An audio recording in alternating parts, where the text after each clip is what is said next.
반갑습니다. 미남노무사입니다. 며칠 전에 중요한 사건이 있었어요. 제가 이발을 했습니다. 자, 머리 길었는데 좀 짧게 잘랐어요. 어떻습니까? 전 이번에 상당히 마음에 들어요. 여기 쭉 다니고자 합니다. 그리고 중요한 또 사건이 있었는데 임금 피크제 관련된 사건입니다.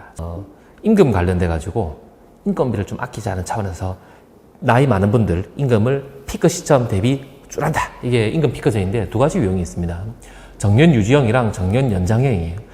정년 연장형은 뭐냐면은 정년이 60세인데 정년을 65세로 늘려줄게. 대신에 늘리는 동안에 임금은 조금 내려가자 라고 하는 제도이고, 정년 유지형은 60세 정년을 그대로 뒀어요. 근데 정년 되기 이전부터 55세부터 해가지고 차례대로 연도별로 임금을 줄여나가는 겁니다. 이거를 언제부터 실시를 할 건지, 그러니까 나이 그리고 임금 감소 폭이라든지 이런 것들은 회사에서 근로자들이랑 협의를 해서 정하게 되겠습니다.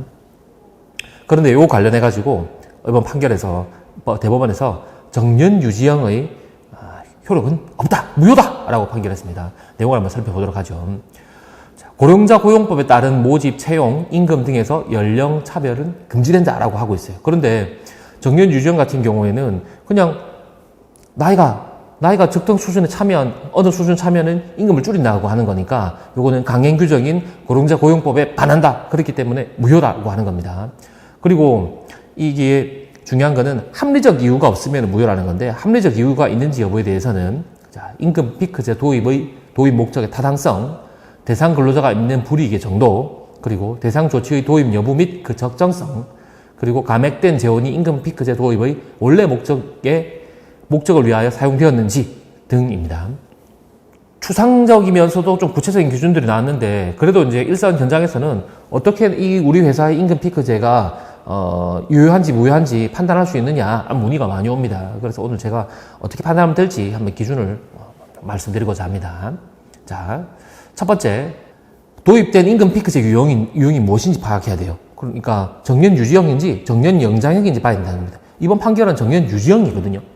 네, 예전에 연장형 판결 관련해서는 유효하다고 나온 것이 있습니다. 그래서 회사에서 만약에 정년 연장형을 도입했다라면은 섣불리 소송을 진행한다고 하기보다는 일단 제가 말씀드린 두 번째, 세 번째, 네 번째를 추가적으로 검토를 해서 조금 다퉈볼 만하다라고 하면 다퉈야 되겠습니다. 그리고 정년 유지형인 업체에서는 큰 고민 없이 웬만하면은 그 근로자들은 두세 번째로 넘어가서 검토를 하면 되겠습니다. 자, 두 번째, 임금 피크제를 왜 도입하였는지, 그러니까 도입 목적을 봐야 된다는 겁니다. 임금 피크제는 보통 정년 보장 또는 연장, 그리고 인건비 절약, 그리고 신규 특히 이제 청년의 채용 등을 이제 목적으로 도입이 됐어요. 근데 이건 형식적인 이야기고 실질적인 목적을 봐야 된다 이거죠. 이 회사가 우리 실질적으로 나이가 찬 사람들이 일을 진짜 안 하더라. 그래가지고 연공급을 도입을 한다고, 그 임금 피크제 도입한다면은 그때는 유효성이 있다라고 할 수 있겠죠. 일을 이제 임금 피크 시점 대비 일을 안 한다. 그렇기 때문에 줄인다. 가능합니다. 그런데 일은 동일하게 해요. 일은 계속 동일하게 하는데 임금만 줄인다. 안 된다 이거죠. 그래서 그 목적을 봐야 된다는 겁니다. 단체 협약을 체결하기까지 교섭을 여러 차례 하는데 그 단체 교섭이라든지 그리고 회사의 취업규칙 설명이라든지 임금 피크제 규정이라든지 여러 가지를 보면은 되겠고, 기한 문제라든지 이런 것도 추가로 살펴보면 되겠죠. 실제로 예전에 2010년도 초반에 이렇게 임금 피크제 도입이 좀 유행을 했었는데, 정부기관이라든지 공공기관이라든지 출연기관들 보면은 제도를 많이 도입을 했어요. 사실 유행이었습니다. 저 기관 하던데 우리도 할래? 우리 그 원청에서 했는데 우리 안 할래? 이렇게 되는 거예요. 그래서 지금 알리오라고 정부기관이나 공공기관 이런 데의 규칙을 볼 수 있는 사이트가 있는데, 그 알리오 가보면은 임금 피크제 규정을 확인할 수 있어요. 그 피크제 규정을 보면 거의 다 대동소이합니다. 유행으로 만들었다 이거예요. 그래서 크게 업체의 그런 목적은 좀 사실상 없지 않았는가라는 의문을 제가 가지고 있어요. 셋째 좀 살펴봐야 되는 거는 대상 근로자가 있는 불이익입니다. 그러니까 임금 피크제 대상자 있잖아요. 이 사람의 임금이 얼마나 깎였느냐, 언제부터 깎였느냐, 깎이는 기간은 얼마냐를 봐야 된다는 겁니다. 요거는 단체 협약이나 취업규칙에 그 수치가 명확하게 나와 있습니다. 그 규정을 보시면 되고요. 그리고 네 번째, 대상 조치의 적절성. 아까 잠깐 얘기했는데 임금이 내려갔는데 내려간 만큼 근로시간이 줄거나 업무량이 줄었느냐라고 하는 부분입니다. 그냥 단순히 나이가 찼으니까 줄여라 하는 거는 고령자 고용촉진법의 고령자 고용법이라고도 부르는데 거기 안 맞다 이거죠. 그렇기 때문에 상응하는 조치가 있어야 된다는 겁니다. 가장 기본적인 것은 시간 줄이는 것일 것이고, 두 번째는 업무량을 줄이는 거 있을 거고요. 업무의 강도도 줄이는 게 있을 겁니다. 그리고 업무의 동일한 양을 유지를 하더라도 책임 있는 업무를 안 한다든지 이렇게 세분화해가지고 면밀히 좀 따져봐야 되겠습니다.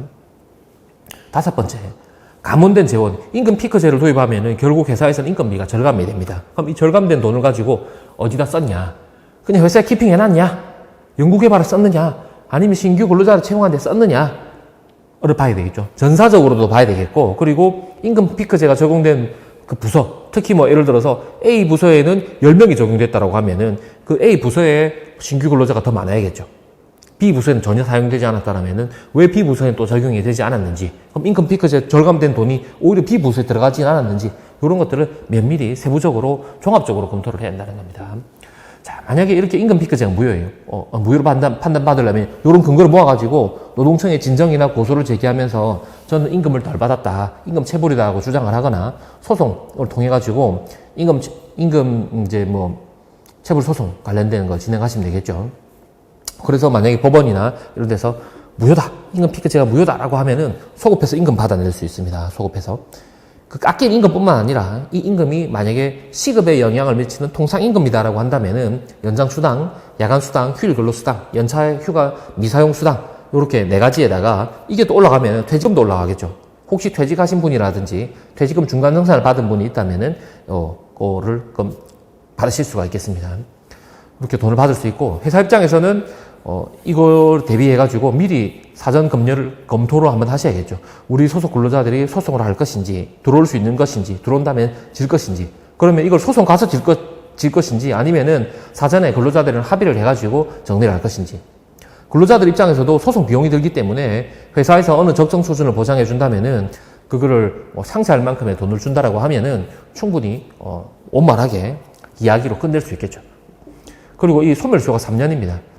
3년 전에 이미 퇴사한 사람은 적용을 받을 수가 없어요. 거의 3년 안에 남은 임금, 3년 안에 퇴사한 분들 한해서 문제제기를 할 수 있다는 점 참고하시기 바라고요. 자, 이상 뭐 임금 피크제 판결의 주요 내용이랑 판결을 가지고 사측이나 노측에서 어떻게 대응을 해야 될 것인지에 대해서 좀 간략하게 좀 알아봤습니다. 네, 이상 마치겠습니다. 감사합니다.